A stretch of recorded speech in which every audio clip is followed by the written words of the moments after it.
ముందుగా ఆయిల్ వేసుకొని కోడిగుడ్లు పచ్చిరొయ్యలండి. ఒక 2 ఉల్లిపాయలు, పెద్ద ఉల్లిపాయలే పోసుకున్నాను. ఒక 4 పచ్చిమిర్చి పోసుకుని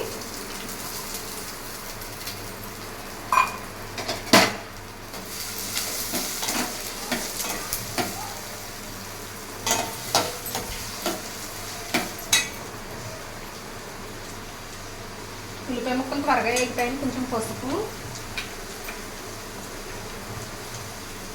కొంచెం ఉప్పు,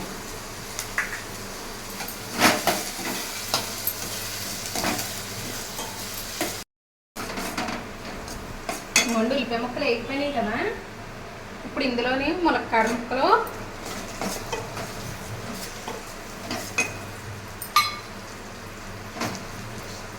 అలాగే ఉడకబెట్టుకున్న కోడిగుడ్లు,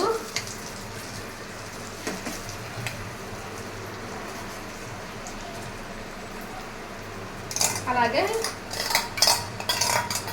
పచ్చిరొయ్యలు, ఆగలేసి ఉంచుకున్న పచ్చిరొయ్యలు వేసుకుని పసుపు, ఉప్పు వేసాం కదండి.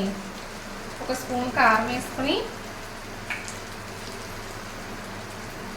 కొంచెం అల్లం వెల్లుల్లి పేస్ట్ నేను ఒక స్పూన్కి నూరుకుని ఉంచుకున్నాను.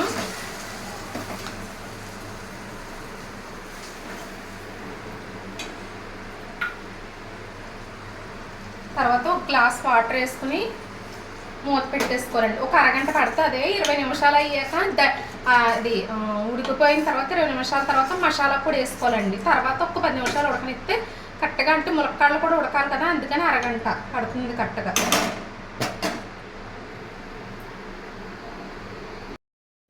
ఇదిగోండి కూర ఇంక ఉడికిపో వచ్చేసింది. ఇప్పుడు ఇందులో ఒక స్పూను మసాలా పొడి వేస్తున్నాను. వేసి ఇంకొక 10 మినిట్స్ ఉడికితే కూర అయిపోతుంది.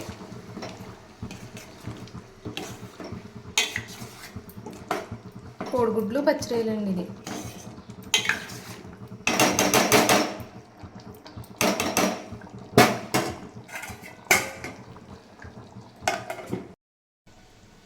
ఇదిగోండి కోడిగుడ్లు పచ్చిరొయ్యలు అయితే ఉడికిపోయింది. కూరను కట్టేస్తున్నాను.